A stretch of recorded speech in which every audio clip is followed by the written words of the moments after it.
So what do you use AI for? Our legal expert, Danielle Mayoras, here in studio to go over if it's the best tool for legal advice.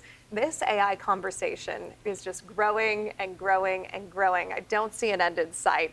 And when it comes to legal questions, is it better to stick to Google, which was our habit for so long, or use something like AI, in your opinion? Well, there's a big difference. I'd probably say Google, because when you do a Google search, you get a variety of sources. You're able to evaluate the date, the author, you're able to look at how credible the source is. But as you know, when you do an AI search, you get a long answer, and it's really hard to discern where on the internet it's pulling from and if it's accurate or not. Okay, what specific problems are there when using AI for legal questions? A lot.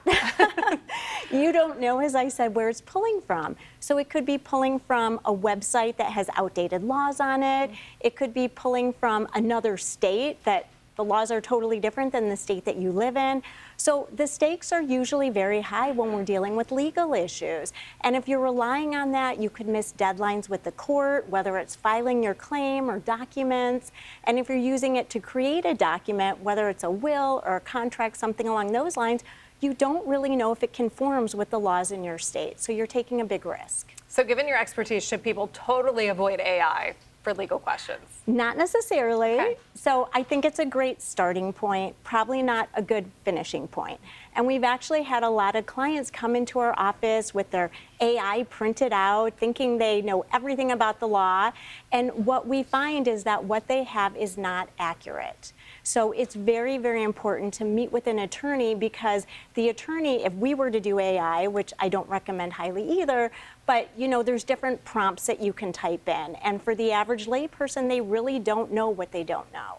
Okay, this is more broad, even outside of legal, but I think it's something that so many people are curious about. When you do your AI searches, are they confidential?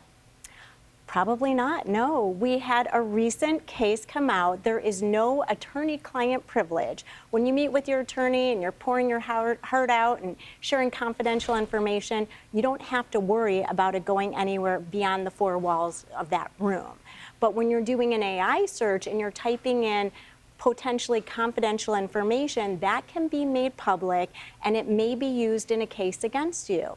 Interesting. All right, really quickly, what's the biggest takeaway for viewers here? Biggest takeaway I would say is users beware. I think it's okay to use on occasion, but usually you're taking a big risk to do this. The stakes are high. I would always suggest, if you're using AI, then meet with an attorney who specializes in whatever area of law that you need help with.